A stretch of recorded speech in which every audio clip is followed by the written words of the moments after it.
Good morning and welcome to First Christian Church. We have just a few announcements to share with you today. A special thank you to all those who helped in any way with church camp last week at Hilltop Christian Camp. Whether you were a parent, camper, prayer warrior, driver, counselor, caregiver, nurse, or financial provider, you are appreciated. We look forward to sharing with you about our week.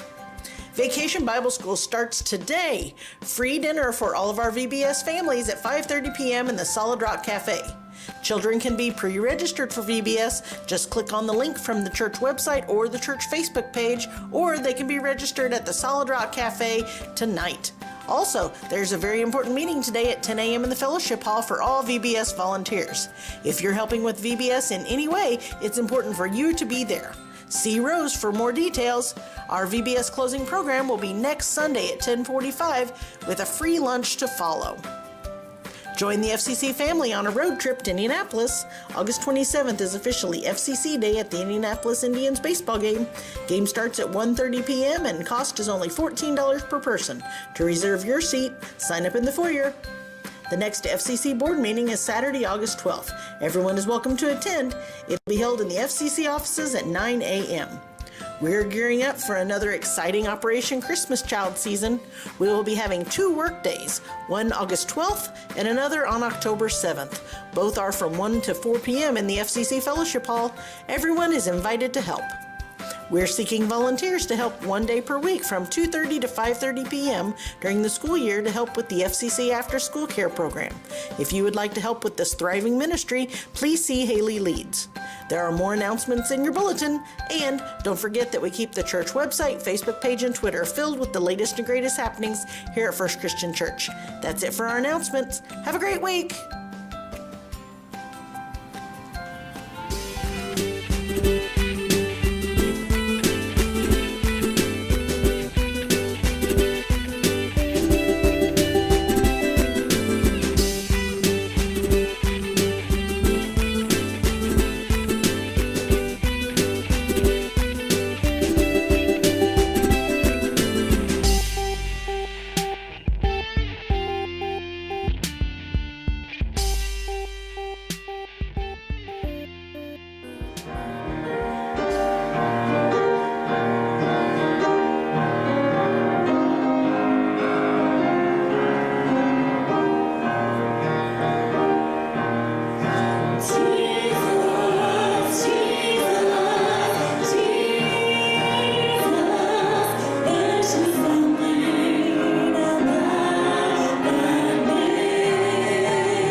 Together we fight, together we burn like a fire in the night. United by one, united by blood, united we burn like a fire for love.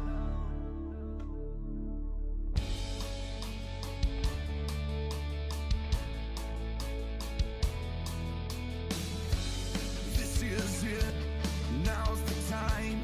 Take my hand, we're forming a battle line. Arm in arm, side by side, we will stand for the right. Whoa, whoa, we can't do this on our own. Whoa, whoa, all together we will go. We will go, we will go. Together we rise, together we fight, together we burn like a fire in the night. United by one, united by blood, united we burn like a fire for love. Together we rise.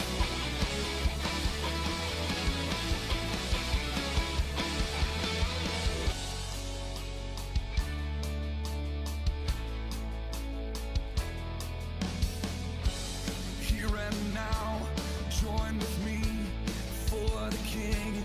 We have the victory, lift it high, have no fear. God with us, a revolution is here.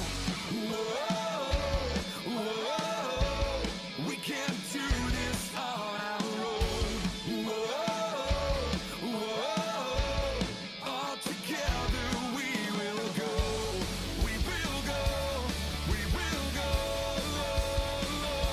Together we rise, together we fight, together we burn like a fire in the night. United by one, united by blood, united we burn like a fire for love. Together we rise.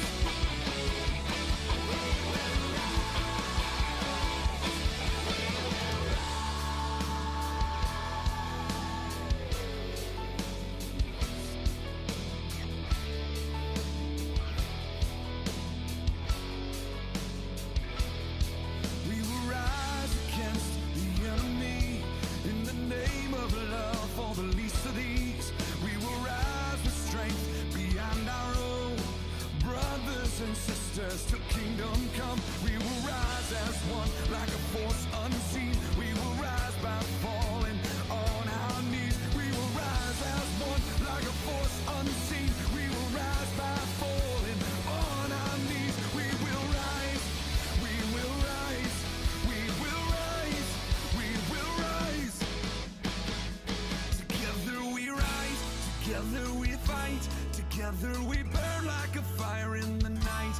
United by one, united by blood, united we burn like a fire for love. Together we rise, together we fight, together we burn like a fire in the night. United by one, united by blood, united we burn like a fire for love.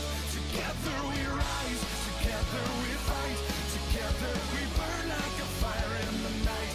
United by one, united by blood, united we burn like a fire for love.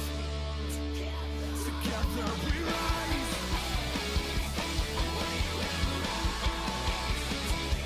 Together we rise.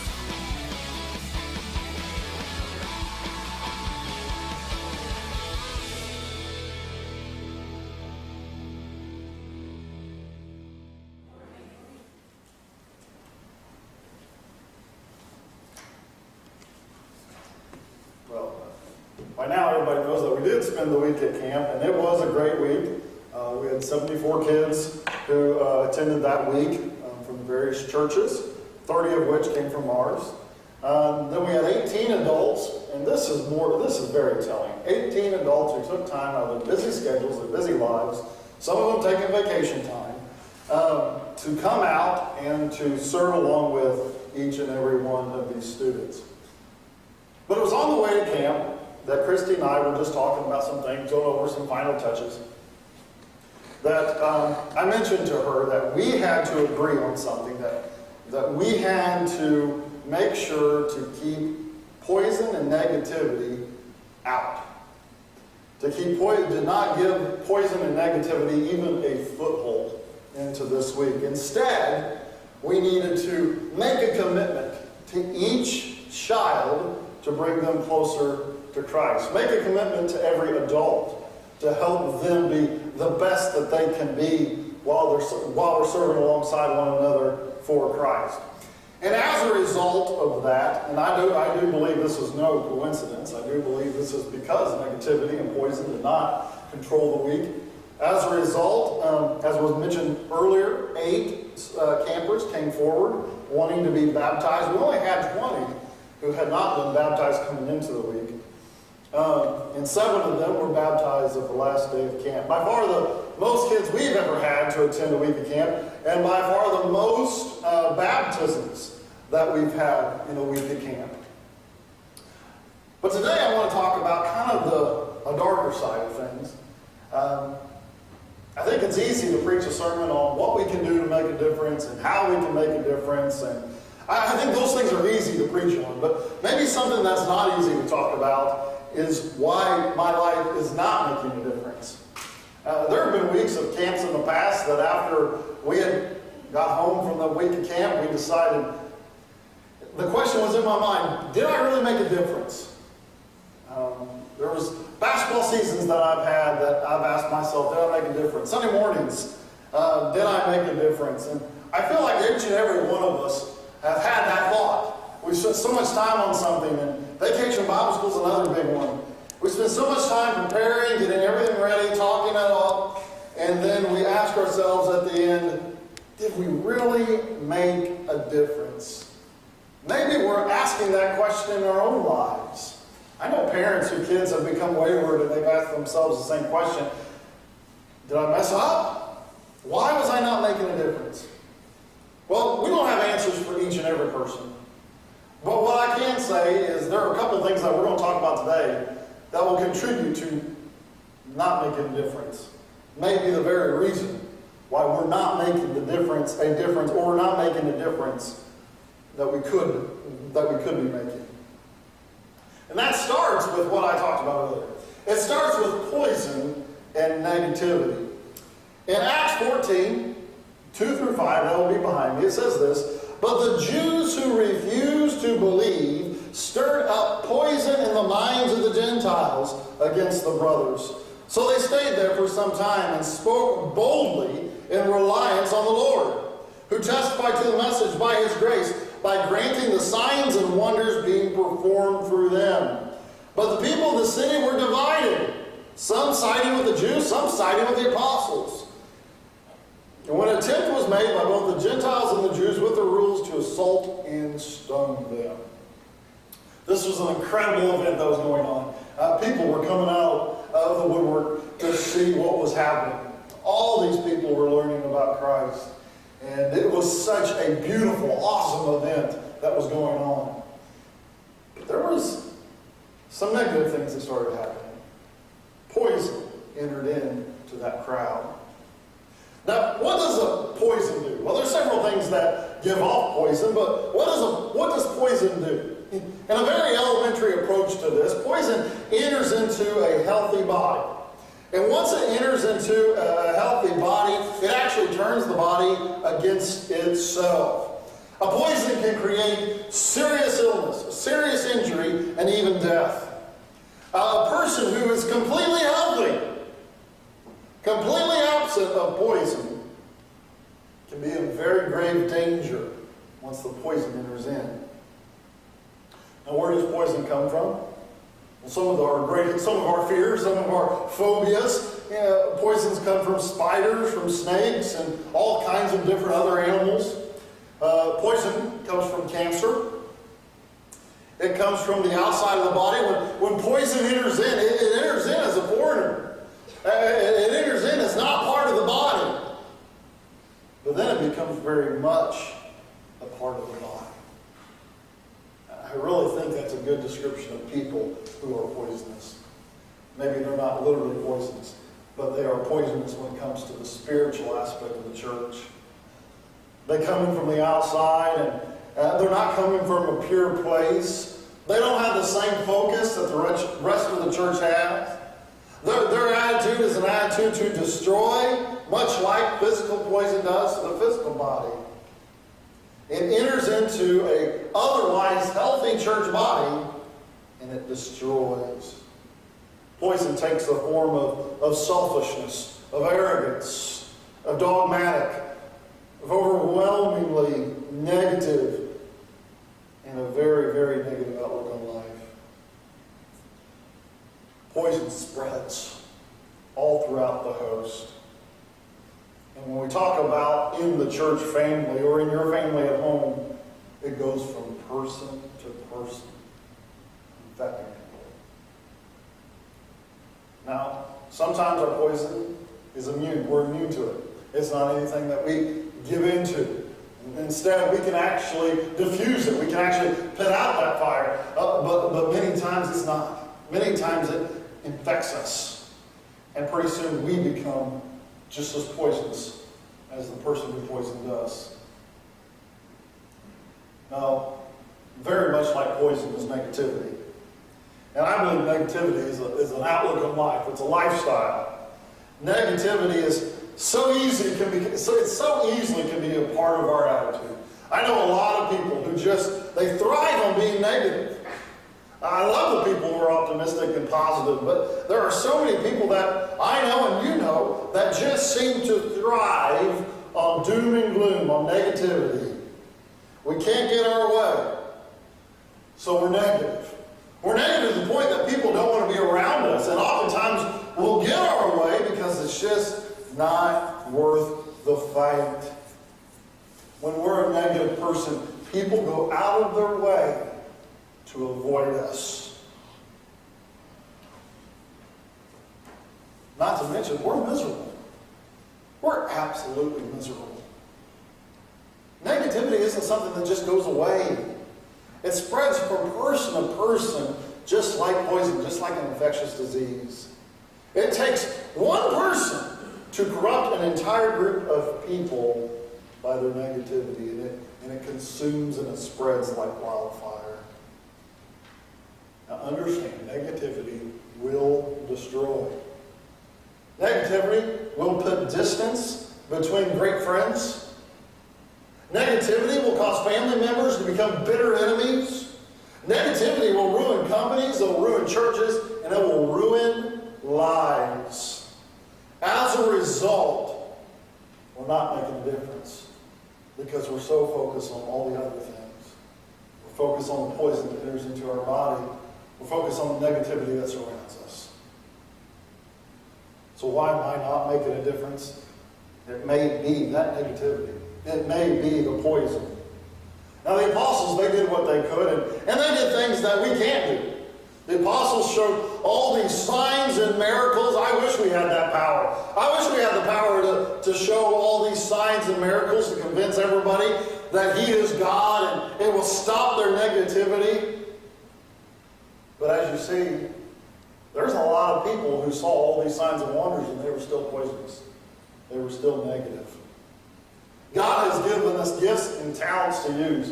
And it's right in the middle of these gifts and talents that we're spreading the Word of God, we're making a difference, that we're together, united, serving side by side. But there are people that's just not good enough. They can't help be a vessel of Satan and become that poison, that negativity. We have to realize that we have to continue to stay the course. And it's not always attractive. Staying the course is hard, it's challenging, and you'll never see the impact that you'll have in other people's lives. But it's exactly what we're called to. The sad reality is the same way with negativity. We just think our negativity, our poison can just hurt us. We will never know how much of an impact our negativity can have on those around us.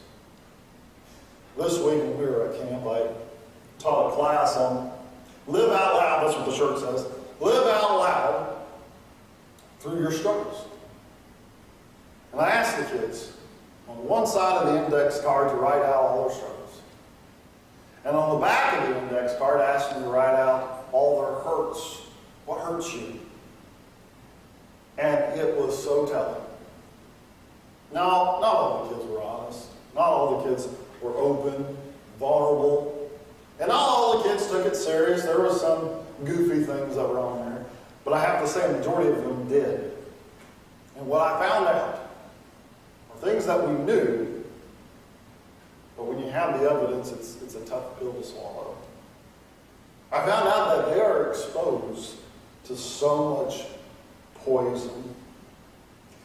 They hear and receive so much negativity from family members, from parents, from friends, from classmates. Their entire world is surrounded by the negativity and poison. And this is what they have to look forward to. The world that we've created. There's so much exposure to poison through modern technology and social media. There's so much exposure to the negativity of hateful people that they experience. One was talking about his father, how he admired his father for his hard work, but anytime he was around his father was mean and hateful. That's not intentional. He's a good guy. But it's because we surround our world with so much negativity that we don't see the impact it's having on other people. The people who criticize ministries, that criticize camps, that criticize churches, that criticize families, all they're doing is killing and destroying. They're not accomplishing anything. But they are making a difference. But it's a difference in a very negative light. For they have become the bully. Now, why does a bully exist? I want you to think back, and if you were bullied in school or, as adults were bullied, why do people bully? Why does the bully exist? The bully exists because he thinks so little of themselves that they have to cast out negativity. They have to cast out poison to hurt. Their whole mission is to hurt, is to make someone feel less than what they are. And we are guilty of that when we are poisoning the minds of the people around us, when we're given into the negativity that surrounds us. We become the bully. Now, poison and negativity may be the reason why so many people are unable to make the difference that God has intended for them to make. We are also unable to make a difference when we spend time on other things, when we spend time on worthless pursuits. Skipping down to verse 15, it says this: Men, why are you doing these things? We are men also. With the same nature as you, we are proclaiming good news to you, that you should turn from this worthless things to the living God, who made the heaven, the earth, the sea, and everything in them. In past generations, he allowed all nations to go their way. To give you a little bit of background what's going on, is the people of Lystra were believing in a legend. Their whole faith was surrounded by this mythical story. They believed that Zeus and Hermes once visited their city. Now, of the Greek gods, these were the two most popular. According to the legend, they came and no one offered them hospitality except for an older couple. So Zeus and Hermes killed the rest of the people and rewarded that old couple. When people of Lystra saw the miracles of Paul and Barnabas, they assumed it was the gods revisiting them. So they put on a party. They had an incredible feed, and they remembered the legend. So they didn't take any chances. They treated these guys like kings, because they believed that Paul and Barnabas were gods. They're a classic example of worthless pursuits. They were trying to receive blessings. They were trying to please non-existing gods. Now, how much more worthless is that? Gods who can't communicate because they don't exist. And they're striving to please them, but as I said, they don't exist. So it was all in vain. Their entire faith was a made-up story. And there was no evidence, no support for this to back up this legend. So Paul and Barnabas knew, and this is what they're trying to convince them of. They're trying to convince them, hey, we're not gods, but we are going to give you something worthwhile. We are going to bless you with a worthwhile pursuit. And this worthwhile pursuit that Paul and Barnabas wanted to bless them with was Christ. It's Christ. Why is Christ a worthwhile pursuit? When we talk about Christ, He is the reason why the church exists. He's the reason why, as we just spent the week, why camp exists. Because we take the kids around and put them in an isolated place, away from all technology, away from all the influences, just to focus in on God and sharing the gospel with them, seeing them give their life to the Lord, and seeing them go home and witnessing a huge impact. It's the very hope that we have for VBS this week, to reach out to children in our own community, in our own church, spending time together. That's a whole lot of work, but it's also a whole lot of fun, and it's making a whole lot of difference. It's a worthwhile pursuit. Why we go to church anyway? Why we're a part of church to begin with?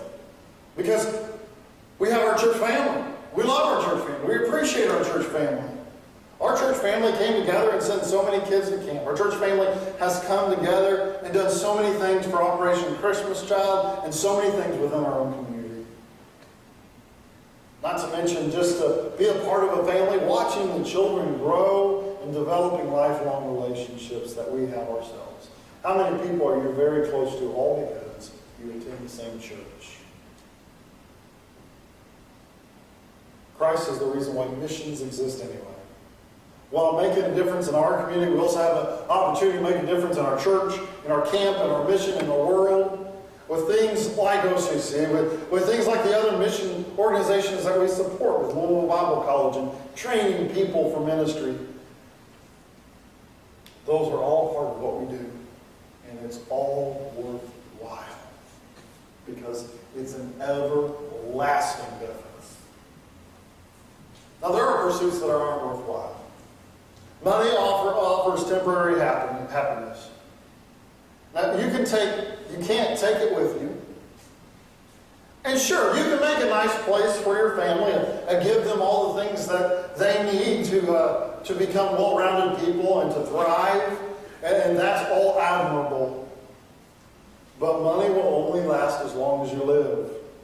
When you die, you'll leave it.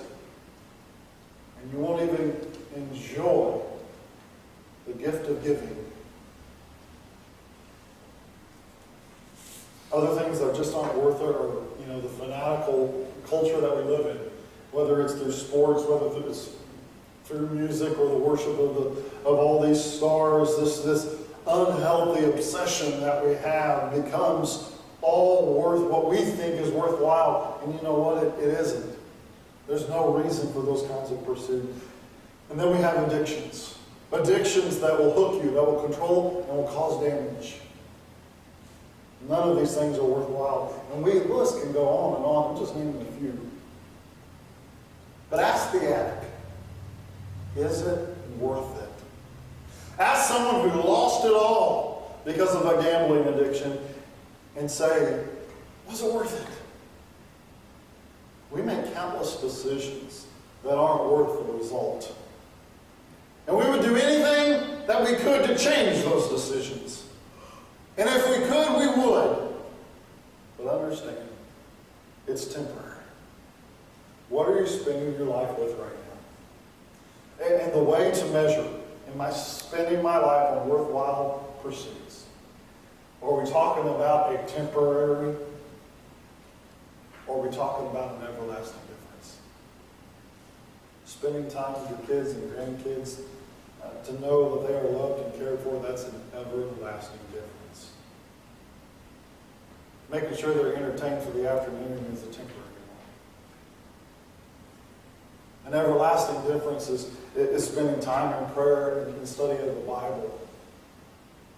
Not as I'm just as guilty as the next person, not losing your mind in mindless television watching or computer or gaming. What is worth it? Is it everlasting or is it just temporary? You may not be making a difference. And it may be because poison has entered into your mind. It may be because you're surrounded by negativity and you've given in to that negativity. It may be because your life is so busy and so filled with pursuits that just aren't worthwhile. But it also could be something as, in my mind, simple as not willing to make a commitment. Not willing to commit. Relationships end all the time because one party is not willing to make the commitment.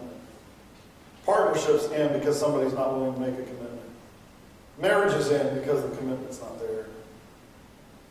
All these things are destroyed by lack of commitment. And guess what? So is our lack of making a spiritual difference. It's also due to a lack of commitment. Now, I think in order to learn what we talk about commitment, we have to look at a place in the Bible where it talks about commitment, where it shows the effect of a true commitment. And we find it in Acts 14, 21 through 23. After they had evangelized that town and made many disciples, they returned to Lystra, to Iconium, and to Antioch, strengthening the disciples by encouraging them to continue in the faith by telling them, it's necessary to pass through many troubles on your way into the kingdom. They had appointed elders in every church and prayed with fasting. They committed them to the Lord in whom they had believed. Make a commitment. They went back. Paul and Barnabas went to visit all the cities that they had been threatened and physically attacked. They knew the dangers they would face. Yet they believed they had a responsibility to encourage the new believers. This was not a matter of inconvenience or what's comfortable to them. They saw the task, and they had the supporters, they had the encouragers to believe they could still make the difference. Let me remind you, it wasn't out of convenience and being comfortable that Jesus went to the cross for us. Many of us would question, is it worth the risk? But Jesus didn't. Jesus took it on, that cross. He took on our own sin, the sin that we're guilty of, our personal sin. And he took it to the cross, and he saw that we were worth it. He was willing to make a commitment. Before we can make a major difference, we must ask ourselves, what is the cost? Is it worth it? Why did they come back? After being threatened, after being physically attacked, what could possibly be their motivation for wanting to go back? Well, see, they had made a commitment. They thought it was worth it to risk their lives to organize this new church, to give them leadership that could handle the situation. They knew a difference had to be made. And they weren't willing to give up. They believed in what they were doing so much that they were willing to die for it. They were not just following up with some loosely knitted group. They helped them organize spiritual believers so that they could grow. And even though they were hated, they answered with love and with compassion. When we talk about raising a child, have you ever heard the expression, it takes a village?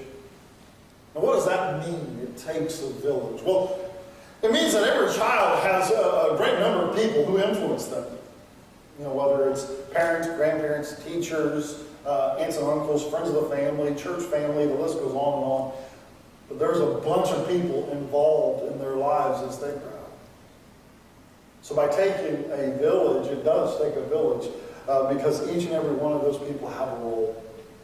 This week I got to spend a little bit of time, not much time, but a little bit of time with my nephew. And I keep reminding myself every time I spend time with him, because he's 4 years old and very active, that I don't get to spend a whole lot of time with him. that I have to make the most of this hour, 2 hours, whatever, that we have to spend with Him, and to know that He is loved and that He is cared for. What are we intentionally willing to do?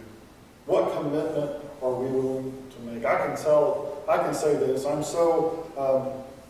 feel so blessed and humbled up by our church that we raise so much money to send so many kids to camp on scholarship we couldn't otherwise afford it.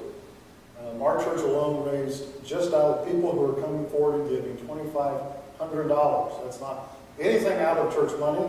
Those are people who gave above and beyond. And let me tell you, the difference that it makes in 1 week for those kids was money well spent. And it made a huge difference. And while that may be a short-term commitment, or maybe you saved for a while and you were willing to give because of you saved for so long, but it was worth it to make a difference in someone else's life. What an unselfish act. But we have to pray for those who lead us. Pray for those people who are so generous and so willing to give above and beyond. Pray for the support of our leaders and for support of our congregation, our church family, because of their encouragement. Thank them when you have the opportunity and appreciate them. I received a message this week of somebody who had received a couple of phone calls from people in the church, and they were so incredibly grateful. If God puts His finger on you, please be ready to move in the direction He is leading. That's the difference that you can make. Be ready to step in when He calls you. To step up when you have an opportunity to make a difference. You will not make a difference unless you're willing to step up and answer the call. So what commitment can we make? What about a commitment to pray? To pray for our family, to pray for our friends, and to pray for our church. What about a commitment to grow? Striving to grow personally in our own personal spiritual life. Striving to add people to our church and encourage people to come to things like Vacation Bible School, like Bible study, and the list goes on and on. Maybe the commitment is, I got to change some things in my life. And God will give you an opportunity to make a difference if you're willing to step up to the plate. You should be willing to accept the difference that has been made. Have the faith, have the courage to follow God's leading. Ask yourself this question. How can I become a good blank? Now we can fill that blank with various things. And for many of us, we may fill it with several things. How can I become a good spouse? How can I become a good parent, a good grandparent, a good teacher, a good coach, a good leader, a good person? And the answer to that question, you must make a commitment. You must make a commitment to make a difference in your life. It has to be something that's intentional. Differences are not made accidentally. Make a difference in your life by being positive, encouraging, striving to focus. Be willing to make a commitment. As the musicians come forward,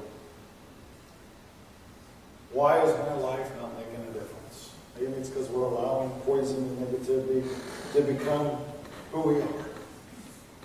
If we're wasting our time with worthless pursuits, and if we're unwilling to commit to making a difference, God is going to call you, He's going to bless you with an opportunity to make a difference. The challenge I have for you, count the cost. Count the cost. Is what I'm pursuing, is it temporary or is it everlasting?